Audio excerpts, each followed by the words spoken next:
आज हम पढ़ेंगे एक प्रतिशत का महत्वपूर्ण टॉपिक पास फेल पर आधारित प्रश्न।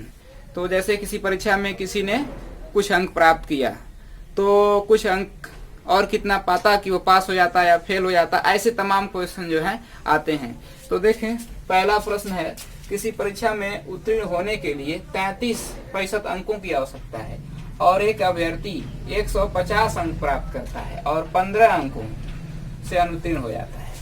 तो बताएं कि इस परीक्षा का अधिकतम अंक कितना था, यानी कुल अंक कितना था।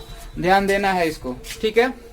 तो हम मान लेंगे यहाँ पे अधिकतम अंक कितना है, 100% है। जितना का परीक्षा हो रहा होगा अधिकतम अंक क्या होगा, 100% है।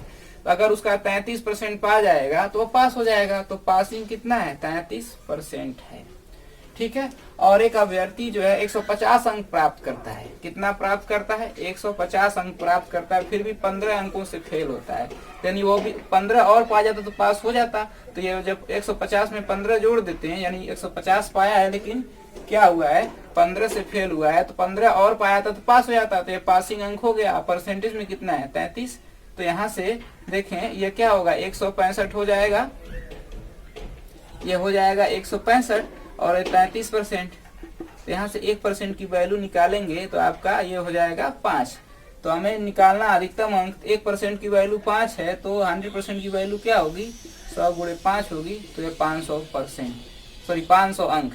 तो अधिकतम अंक कितना हो जाएगा, 500 अंक। यानी परीक्षा कितने अंक की थी, 500 अंक की थी। इसी तरह से अब दूसरा क्वेश्चन लगाएंगे, ठीक है।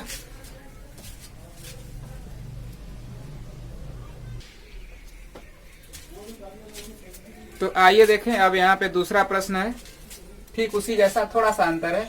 किसी परीक्षा में उत्तीर्ण होने के लिए 33% अंकों की आवश्यकता है। एक अभ्यर्थी 240 अंक प्राप्त करता है और पास होने के अंक से 42 अंक अधिक प्राप्त कर लेता है। तो परीक्षा का अधिकतम अंक कितना है। तो यहाँ वहां पे तो कम प्राप्त किया था पहले सवाल में, अब यहाँ पे क्या कर रहा है, अधिक अंक प्राप्त करता है। तो हमें बताना अधिकतम अंक, तो यहाँ भी क्या मान लेंगे, अधिकतम अंक 100%, इसी की वैल्यू ज्ञात करनी है। तो कितना प्राप्त करता है, 240, ठीक। और ये पास होने के, और पासिंग अंक कितना है, 33% है। तो यानी कि ये 33% है और जो 240 जो है वो क्या है, पास होने के अंक से कितना अधिक है, 42 अंक अधिक है। तो पास होने का अंक क्या है, 33% है, इससे कितना अधिक है, 42 अधिक है। तो यही 240 जो है 33% से 42 अधिक, किससे अधिक है, से, यानी पास होने के अंक से। पास होने का कितना है, 33%। तो इसी से ना 42 अधिक होगा, तो इसी में 42 जोड़ देंगे। तो यहाँ से हम निकालेंगे 240 से 42 इधर आएगा तो माइनस 42 हो जाएगा, बटे बराबर 33%। तो ये हो जाएगा, घटेगा तो 198 आएगा और ये 33%।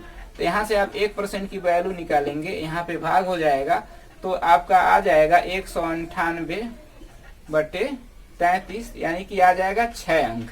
1% की वैल्यू 6 अंक है, तो 100% की वैल्यू कितनी होगी, तो 6 का गुणा हो जाएगा 600। तो अधिकतम अंक कितना हो जाएगा, 600। इसी तरह से और भी महत्वपूर्ण प्रश्न आते हैं, आइए उसको भी देखा जाए।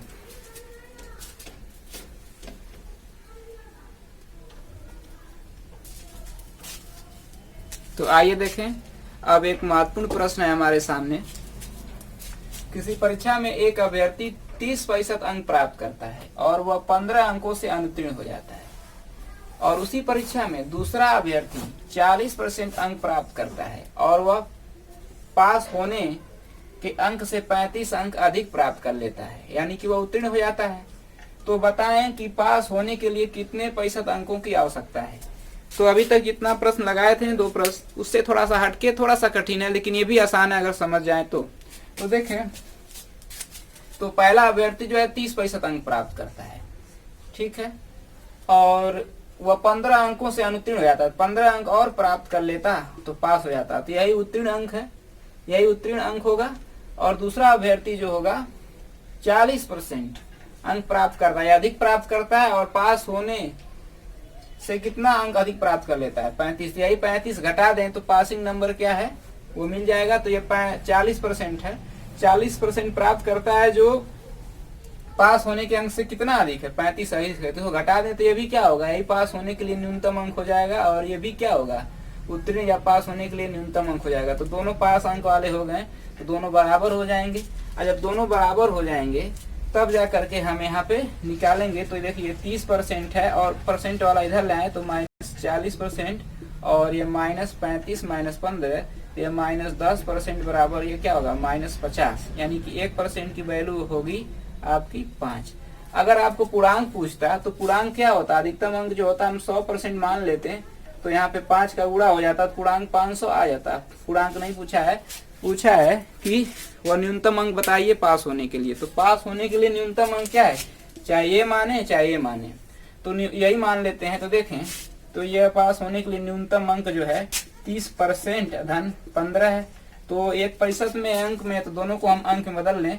तो देखें 1% की वैल्यू 5 है, 30% की वैल्यू क्या होगी, तो 5 का गुणा प्लस 15, तो यानी आ जाएगा 150 प्लस 15 यानी कि 165 अंक। तो न्यूनतम अंक क्या होगा 165 होगा, जिससे वो पा जाएगा तो क्या होगा, पास हो जाएगा। यही पासिंग अंक है। ठीक है, तो आइए इसको एक बार और रिवाइज कर देते हैं, दोहरा देते हैं। कह रहा है कि अभ्यर्थी जो है परीक्षा में 30 अंक प्राप्त करता है और वह 15 अंकों से अनुत्तीर्ण हो जाता है, तो 30% अंक प्राप्त करता है। यही 30 अंक क्या करता है, प्राप्त करता है। तो 15 अंकों से अनुत्तीर्ण होता था, यही 15 और इसको मिल जाता तो पास हो जाता, तो पासिंग अंक यही हो गया। फिर दूसरा जो अभ्यर्थी है वह कितना अंक प्राप्त करता है उसी परीक्षा में, 40% अंक प्राप्त करता है, और पास होने से कितना अंक अधिक प्राप्त कर लेता है, 35। तो जितना अधिक प्राप्त करता है वही घटा देंगे, तो कितना पासिंग अंक होगा निकल जाएगा, तो 35 घटा दिया। अब इसी को सॉल्व किया है, परसेंटेज को इधर लाया, अंक वाले को उधर लाया, तो यहाँ से ऐसे -10 हो गया, और ये -50, 1% की वैल्यू क्या हो गई 5। हमें बताना है पासिंग अंक, तो हम पासिंग अंक ये है, ये पूरा है, या तो इसमें रख दें चाहे इसमें रख दें। तो यहाँ पे हमने रख दिया, तो 30 × 5 हो गया, 1% की वैल्यू 5 है, तो 30% की वैल्यू क्या होगी 30 × 5 अब प्लस 15 है ही, तो ये 150 प्लस 15 165। इस तरह से क्या होता है, निकल जाता है पासिंग अंक कितना है न्यूनतम। ठीक।